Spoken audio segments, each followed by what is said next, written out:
ಕಲಾ ಕಾಲೇಜಿನ ಕಾಮರ್ಸ್ ವಿಭಾಗದ ಕೆಲ ವಿದ್ಯಾರ್ಥಿಗಳು ತರಗತಿಯಲ್ಲಿ ಕಿರಿಕ್ ಮಾಡುತ್ತಿದ್ದರು ಎಂಬ ಕಾರಣಕ್ಕೆ ಪ್ರಾಂಶುಪಾಲರು ತಮ್ಮ ಕಚೇರಿಯಲ್ಲಿಂದು ಪೋಷಕರನ್ನ ಕರೆಸಿ ಸಭೆ ನಡೆಸುವ ಮೂಲಕ ವಾರ್ನಿಂಗ್ ಕೊಟ್ಟಿದ್ದಾರೆ.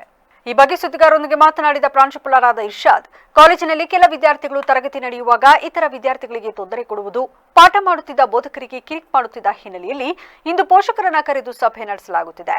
ಈ ಹಿಂದೆ ಕೂಡ ಹಲವು ಬಾರಿ ಮಕ್ಕಳಿಗೆ ವಾರ್ನಿಂಗ್ ಕೊಡಲಾಗಿದೆ. ಆದರೂ ತಿದ್ದುಕೊಳ್ಳದೇ ಇರುವುದು ತಪ್ಪು.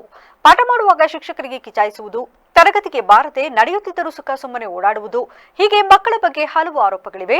ಶಿಕ್ಷಣದ ಜೊತೆಗೆ ಕ್ರೀಡೆ, ಸಾಂಸ್ಕೃತಿಕ ಚಟುವಟಿಕೆಗಳಿಗೆ ಉತ್ತೇಜನ ನೀಡುತ್ತಿರುವ ಕಾಲೇಜು ಶಿಕ್ಷಣ ಇಲಾಖೆಯ ಧ್ಯೇಯಕ್ಕೆ ವಿರುದ್ಧವಾಗಿ ನಡೆದುಕೊಳ್ಳುವ ವಿದ್ಯಾರ್ಥಿಗಳಿಗೆ ಇದೊಂದು ಎಚ್ಚರಿಕೆಯ ಗಂಟೆಯಾಗಬೇಕು. ಕೆಲ ವಿದ್ಯಾರ್ಥಿಗಳ ನಡವಳಿಕೆಯಿಂದ ಇತರ ವಿದ್ಯಾರ್ಥಿಗಳಿಗೂ ತೊಂದರೆಯಾಗಬಾರದು ಹಾಗೂ ಸಂಸ್ಥೆಗೂ ಕೆಟ್ಟ ಹೆಸರು ಬರಬಾರದು ಎಂಬ ಉದ್ದೇಶದಿಂದ ಮುಂಜಾಗ್ರತಾ ಕ್ರಮ ವಹಿಸಲಾಗಿದೆ ಎಂದರು. ಕಾಲೇಜು ಶಿಕ್ಷಣ ಇಲಾಖೆಯ ಉದ್ದೇಶ ಬರೀ ಶಿಕ್ಷಣ ನೀಡೋದು ಮಾತ್ರ ಅಲ್ಲ, ಶಿಕ್ಷಣದ ಜೊತೆ ವಿದ್ಯಾರ್ಥಿಗಳಿಗೆ ಶಿಸ್ತು, ಸಂಸ್ಕಾರ, ಬಿಹೇವಿಯರ್, ವಿದ್ಯಾರ್ಥಿಯ ನಡವಳಿಕೆ ಎಷ್ಟು ಚೆನ್ನಾಗಿರುತ್ತೋ ಆತನಿಗೆ ಅಷ್ಟೇ ಒಳ್ಳೆಯ ಶಿಕ್ಷಣ ಲಭ್ಯವಾಗುತ್ತೆ. ಈ ಕಾಲೇಜಿನಲ್ಲಿ ಬಹುತೇಕ ವಿದ್ಯಾರ್ಥಿಗಳು ಓದ್ತಾ ಇದ್ದಾರೆ, ಇಲ್ಲ ಅಂತ ಚಿಕ್ಕ ಪುಟ್ಟ ತಪ್ಪುಗಳು ಆಗ್ತದೆ, ವಿದ್ಯಾರ್ಥಿಗಳಿಂದ ಆಗುತ್ತೆ.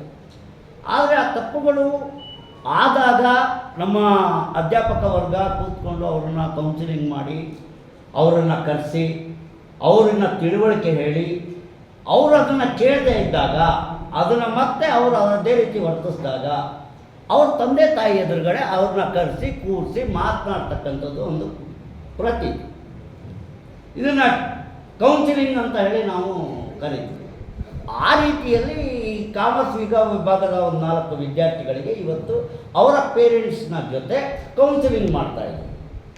ಯಾಕೆ ಕೌನ್ಸಿಲಿಂಗ್ ಮಾಡ್ತಾಯಿದ್ದೀವಿ? ಅವರ ಬಿಹೇವಿಯರಲ್ಲಿ ಆಗತಕ್ಕಂಥ ಬದಲಾವಣೆಗಳು ಮುಂದೆ ಈ ಶೈಕ್ಷಣಿಕ ವ್ಯವಸ್ಥೆಗೆ ತೊಡಕಾಗಬಾರ್ದು ಅನ್ನತಕ್ಕಂಥ ಉದ್ದೇಶದಿಂದ ಅವರನ್ನು ನಾವು ಕಳಿಸಿ ಅವರ ಪೇರೆಂಟ್ಸ್ ಎದುರುಗಡೆ ನೋಡಿ, ಈ ರೀತಿ ನಿಮ್ಮ ಮಕ್ಕಳು ತಪ್ಪು ಮಾಡ್ತಾ ಇದ್ದಾರೆ, ಅವ್ರನ್ನ ತಿದ್ಕೊಳ್ಳೋದಕ್ಕೆ ಹೇಳಿ ಅನ್ನತಕ್ಕಂಥ ರೀತಿಯಲ್ಲಿ ಇವತ್ತು ಟೀಚರ್ಸು ಮತ್ತು ಪೇರೆಂಟ್ಸು ಕೌನ್ಸಿಲಿಂಗ್ ನಡೀತಾರೆ. ಕಾರಿಡಾರಲ್ಲಿ ಈಗ ಯಾಕೆ ಓಡಾಡ್ತೀಯಾ ಅಂತ ಕೇಳಿದ್ರೆ ಮೇಸ್ಟಿಗೆ ತಿರುಗಿ ಮಾತನಾಡ್ತಾರೆ, ಯಾಕೆ ಓಡಾಡಬಾರ್ದು ಹೇಳೋ ಹಾಗೆ ಹೀಗೆ ಅಂತಾರೆ. ಟೀಚರ್ಸ್ಗಳು ಪಾಠ ಮಾಡುವಾಗ ಹಿಂದ್ಗಡೆ ಕೇಕೆ ಹಾಕ್ತಾ ಇರ್ತಾರೆ, ಬೇರೆ ವಿದ್ಯಾರ್ಥಿಗಳಿಗೆ ಡಿಸ್ಟರ್ಬ್ ಆಗ್ತಾ ಇರ್ತದೆ. ಅದು ನಮಗೆ ನಮ್ಮ ಗಮನಕ್ಕೆ ಬಂದಾಗ ನಾವು ಹೋಗಿ ಅವರಿಗೆ 2-3 ಸಲ ಕೌನ್ಸಿಲಿಂಗ್ ಮಾಡಿರ್ತೀವಿ, ಇಡೀ ಕ್ಲಾಸಲ್ಲಿ ಹೇಳಿರ್ತೀವಿ. ನಾನು 2-3 ಸಲ ಬಂದು ಹೇಳಿದ್ದೀನಿ ನಿಮಗೆ ಕ್ಲಾಸ್ ಒಳಗಡೆ, ಹೌದು ಅಲ್ವೋ? ಕ್ಲಾಸ್ ಒಳಗಡೆ ಬಂದು ಹೇಳಿರ್ತೀವಿ, ನೀವು ತಪ್ಪು ಮಾಡ್ತಾಯಿದ್ದೀರಾ, ಕಿತ್ಕೊಳ್ಳಿ